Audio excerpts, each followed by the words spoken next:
प्रणाम सभी को। आइए आज गीता के अध्याय 17 और श्लोक 21 से शुरू करते हैं। यतत् प्रत्युपकारार्थं फलमुद्दिश्य वा पुनः दीयते च परिक्लिष्ट तद्दानं राजस स्मृतम्। मतलब, किंतु जो दान प्रत्युपकार के लिए अथवा फल प्राप्ति का उद्देश्य बनाकर फिर क्लेश पूर्वक दिया जाता है वह दान राजस कहा जाता है। व्याख्या: यतत् प्रत्युपकारार्थम। राजस दान प्रत्युपकार के लिए दिया जाता है। जैसे राजस पुरुष किसी विशेष अवसर पर दान की चीजों को गिन करके निकालता है, तो वह विचार करता है कि हमारे सगे संबंधी जो कुल पुरोहित हैं उनको हम दान करेंगे, जिससे कि हमारे सगे संबंधी हमारे कुल पुरोहित को दान करें और इस प्रकार हमारे कुल पुरोहित के पास धन आ जाएगा। अमुक पंडित जी बड़े अच्छे हैं और ज्योतिष भी जानते हैं, उनको हम दान करेंगे, जिससे वे कभी यात्रा का, पुत्रों का तथा कन्याओं का विवाह का, नया मकान बनवाने का, कुआं खुदवाने का मुहूर्त निकाल देंगे। हमारे संबंधी हैं अथवा हमारे हित करने वाले हैं, उनको हम सहायता रूप में पैसे देंगे तो वे कभी हमारी सहायता करेंगे, हमारा हित करेंगे। हमें दवाई देने वाले जो पंडित जी हैं उनको हम दान करेंगे, क्योंकि दान से राजी होकर वे हमें अच्छी अच्छी दवाइयाँ देंगे, आदि आदि। इस प्रकार प्रतिफल की भावना रख कर, अर्थात इस लोक के साथ संबंध जोड़कर जो दान किया जाता है वह प्रत्युपकारार्थ कहा जाता है। फल मुद्देश्य वा पुनः, फल का उद्देश्य रखकर अर्थात परलोक के साथ संबंध जोड़कर जो दान किया जाता है उसमें भी राजस मनुष्य देश, काल और पात्र को देखेगा तो शास्त्रीय विधि विधान को देखेगा, परंतु इस प्रकार विचार पूर्वक दान करने पर भी फल की कामना होने से वह दान राजस हो जाता है। अब उसके लिए दूसरे विधि विधान का वर्णन करने की भगवान ने आवश्यकता नहीं समझी, इसीलिए राजस दान में देशे काले च पात्रे पदों का प्रयोग नहीं किया। यहाँ पुण्य पद देने का तात्पर्य है कि जिससे कुछ उपकार पाया है अथवा जिससे भविष्य में कुछ न कुछ मिलने की संभावना है, उसका विचार राजस पुरुष पहले करता है, फिर पीछे दान देता है। दीयते च परिक्लिष्टम, राजस दान बहुत क्लेश पूर्वक दिया जाता है। जैसे वक्त आ गया है इसीलिए देना पड़ रहा है, इतनी चीजें देंगे तो इतनी चीजें कम हो जाएंगी, इतना धन देंगे तो इतना धन कम हो जाएगा। वे समय पर हमारे काम आते हैं इसीलिए उनको देना पड़ रहा है। इतने में ही काम चल जाए तो बहुत अच्छी बात है, इतने से काम तो चल ही जाएगा, फिर ज्यादा क्यों दें। ज्यादा देंगे तो और कहाँ से लाएंगे, और ज्यादा देने से लेने वाले का स्वभाव बिगड़ जाएगा, ज्यादा देने से हमारे को घाटा लग जाएगा, तो काम कैसे चलेगा। पर इतना तो देना ही पड़ रहा है, आदि आदि। इस प्रकार राजस मनुष्य दान तो थोड़ा सा देते हैं पर कसा कसी करके देते हैं। तद्दानन राजस स्मृतम, उपयुक्त प्रकार से दिया जाने वाला दान राजस कहा गया है। अब श्लोक 22। अदेश काले यद्दानम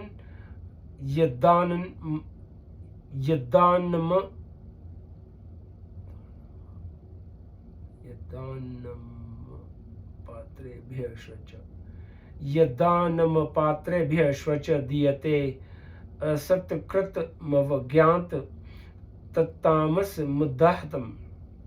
ये श्लोक 22। जो दान बिना सत्कार के और तथा अवज्ञा पूर्वक अयोग्य देश और काल में कुपात्र को दिया जाता है वह दान तामस कहा जाता है। व्याख्या: असत्कृतम वज्ञातम। तामस दान असत्कार और अवज्ञा पूर्वक दिया जाता है। जैसे तामस मनुष्य के पास कभी दान लेने के लिए ब्राह्मण आ जाए तो वह तिरस्कार पूर्वक उसको उल्हाना देगा, तो कि देखो पंडित जी, जब हमारी माता का शरीर शांत हुआ तब भी आप नहीं आए, परंतु क्या करें, आप हमारे घर के गुरु हैं हो, इसीलिए हमें देना ही पड़ता है। इतने में ही घर का दूसरा आदमी बोल पड़ता है कि तुम क्यों ब्राह्मणों के झंझट में पड़ते हो, किसी गरीब को दे दो, जिसको कोई नहीं देता उसको देना चाहिए, वास्तव में वही दान है। ब्राह्मण को तो और कोई भी दे देगा, पर बेचारे गरीब को कौन देगा। पंडित जी क्या आ गया, तो यह तो कुत्ता आ गया, टुकड़ा डाल दो नहीं तो भौंकेगा, आदि आदि। इस प्रकार शास्त्र विधि का ब्राह्मणों का तिरस्कार करने के कारण यह दान तामस कहलाता है। अदेश काले यद्दानम, मूर्ता के कारण तामस मनुष्य को अपने मन की बातें ही जचती हैं। जैसे दान करने के लिए देश काल की क्या जरूरत है, जब चाहे तब कर दिया। जब किसी विशेष देश और काल में ही पुण्य होगा तो क्या यहाँ पुण्य नहीं होगा। इसके लिए अमुक समय आएगा, अमुक पर्व आएगा, इसकी क्या आवश्यकता। अपनी चीजें खर्च करनी है, चाहे कभी दो, आदि आदि। इस प्रकार तामस मनुष्य शास्त्र विधि का अनादर तिरस्कार करके दान करते हैं, कारण कि उनके हृदय में शास्त्र विधि का महत्व नहीं होता, प्रत्युत रुपयों का महत्व होता है। अपात्रेभ्यः श्वच दीयते, तामस दान अपात्र को किया जाता है। तामस मनुष्य कई प्रकार के तर्क वितर्क करके पात्र का विचार नहीं करते। जैसे शास्त्रों में देश काल और पात्र की बातें ही यूं ही लिखी गई हैं। कोई यहाँ दान लेगा तो क्या यहाँ उसका पेट नहीं भरेगा, तृप्ति नहीं होगी। जब पात्र को देने से पुण्य होता है तो इनको देने से क्या पुण्य नहीं होगा। क्या ये आदमी नहीं है, क्या इनको देने से पाप लगेगा।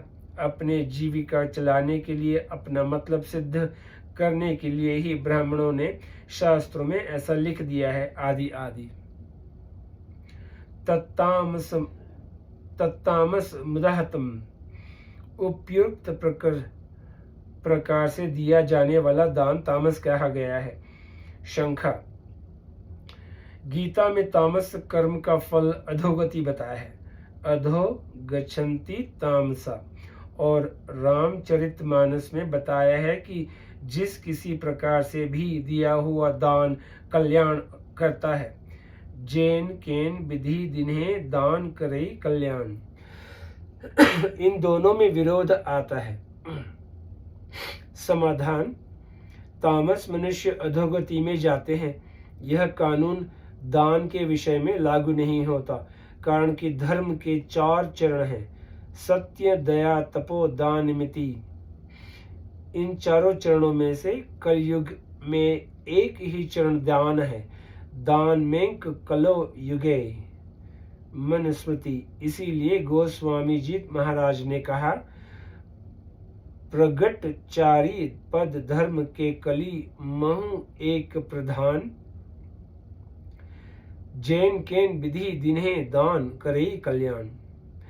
ऐसा कहने का तात्पर्य है कि किसी प्रकार भी दान दिया जाए, उसमें वस्तु आदि के साथ अपनेपन का त्याग करना ही पड़ता है। इस दृष्टि से तामस दान में भी आंशिक त्याग होने से दान देने वाला अधोगति के योग्य नहीं हो सकता। दूसरी बात, इस कलयुग के समय मनुष्यों का अंतःकरण बहुत मलिन हो रहा है। इसीलिए कलयुग में एक छूट है कि जिस किसी प्रकार भी किया हुआ दान कल्याण करता है।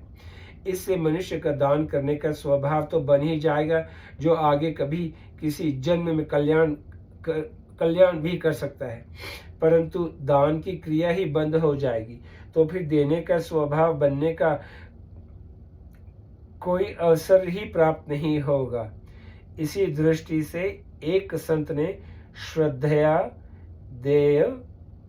श्रद्धया देयम इस श्रुति की व्याख्या करते हुए कहा था कि इसमें पहले पद का अर्थ तो यह है कि श्रद्धा से देना चाहिए, पर दूसरे पद का अर्थ अश्रद्धया अदेयम ऐसा न लेकर अश्रद्धया देयनम इस प्रकार लेना चाहिए। दो दान संबंधी विशेष बात। अन्न, जल, वस्त्र और औषध, इन चारों के दान में पात्र कुपात्र आदि का विशेष विचार नहीं करना चाहिए। इनमें केवल दूसरे की आवश्यकता को ही देखना चाहिए। इसमें भी देश काल और पात्र मिल जाए तो उत्तम बात, और न मिले तो कोई बात नहीं। हमें तो जो भूखा है उसे अन्न देना है, जो प्यासा है उसे जल देना है, जो वस्त्रहीन है उसे वस्त्र देना है, और जो रोगी है उसे औषध देनी है। इस प्रकार कोई किसी को अनुचित रूप से भयभीत कर रहा है, दुख दे रहा है, तो उससे उसको छुड़ाना और उसे भयदान देना हमारा कर्तव्य है। हाँ, कुपात्र को अन्न जल इतना नहीं देना चाहिए कि जिससे वह पुण्य, हिंसा आदि पापों में प्रवृत्त हो जाए। जैसे कोई हिंसक मनुष्य अन्न जल के बिना मर रहा है तो उसको उतना ही जल दें कि जिससे उसके प्राण रह जाएं, वह जी जाए। इस प्रकार उपयुक्त चारों के दान में पात्रता नहीं देखनी है, प्रत्युत आवश्यकता देखनी है। भगवान का भक्त भी वस्तु देने में पात्र नहीं देखता, वह तो दिए जाता है, क्योंकि वह सब में अपने प्यारे प्रभु को ही देखता है कि इस रूप में तो हमारे प्रभु ही आए हैं। अतः वह दान नहीं करता, कर्तव्य पालन करता है, प्रत्युत पूजा करता है। स्वकर्मणा तंभ्यचर्य। तात्पर्य यह है कि भक्ति की संपूर्ण क्रियाओं का संबंध भगवान के साथ होता है। कर्म फल संबंधी विशेष बात।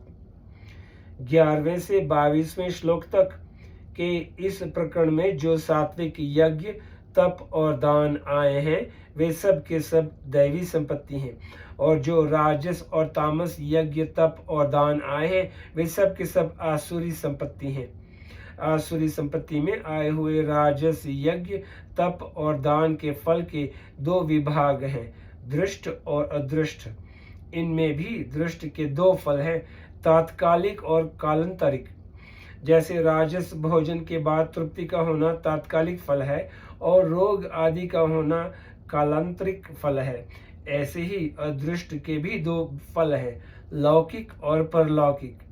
जैसे दंभ पूर्वक दंभार्थमपि चैव यत, सत्कार मान पूजा के लिए सत्कार मान पूजार्थम, और प्रत्युपकार के लिए प्रत्युपकारार्थम किए गए राजस यज्ञ, तप और दान का फल लौकिक है, और वह इसी लोक में, इसी जन्म में, इसी शरीर के रहते रहते ही मिलने की संभावना वाला होता है। राजस के दृष्ट का कालांतरिक फल और अदृष्ट का लौकिक फल दोनों एक जैसे दिखते हुए भी इनमें अंतर है। जैसे भोजन के परिणाम स्वरूप जो रोग आदि होंगे वह भौतिक मतलब कालांतरिक फल है, अर्थात वह सीधे भोजन का ही परिणाम है, और पुत्रेष्टि यज्ञ आदि का जो फल होगा वह आदि दैविक मतलब लौकिक फल है, अर्थात वह प्रारब्ध बनकर फल के रूप में आता है।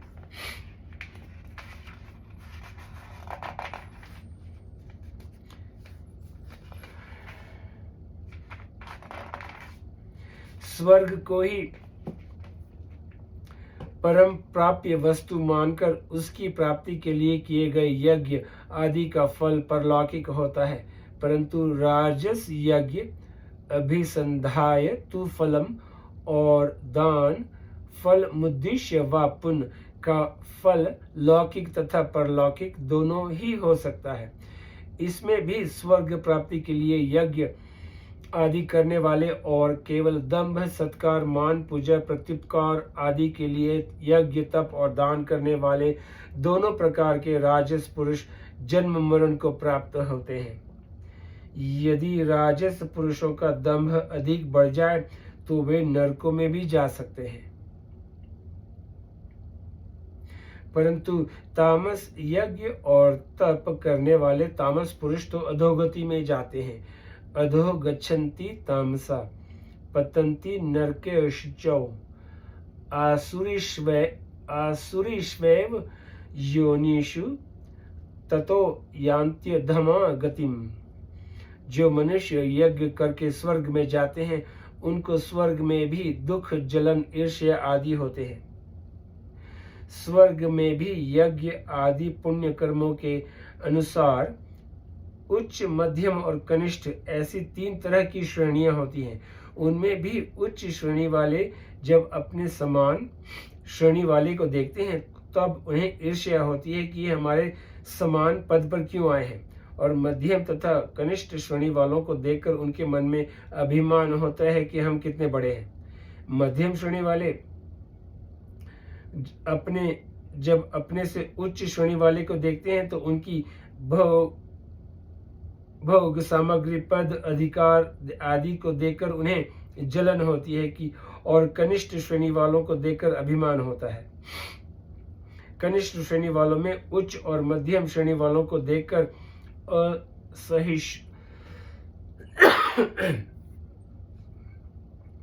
असहिष्णुता होती है, जलन होती है कि उनके पास इतनी भोग सामग्री क्यों है, वे इतने ऊंचे पद अधिकार पर क्यों गए हैं, और अपने समान श्रेणी वालों को देखकर ईर्ष्या होती है कि ये हमारे समान कैसे आकर बैठे हैं।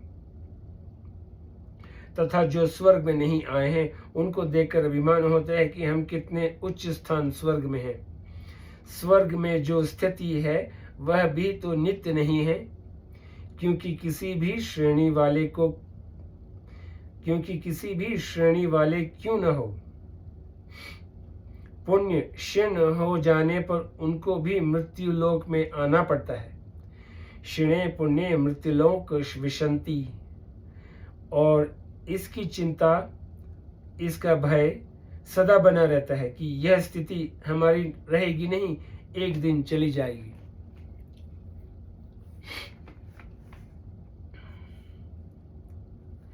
जैसे शतक्रतु इंद्र को भी असुरों के अत्याचारों से दुख होता है, कोई तपस्या करे तो उसके हृदय में जलन होती है, वह भयभीत तो होता है।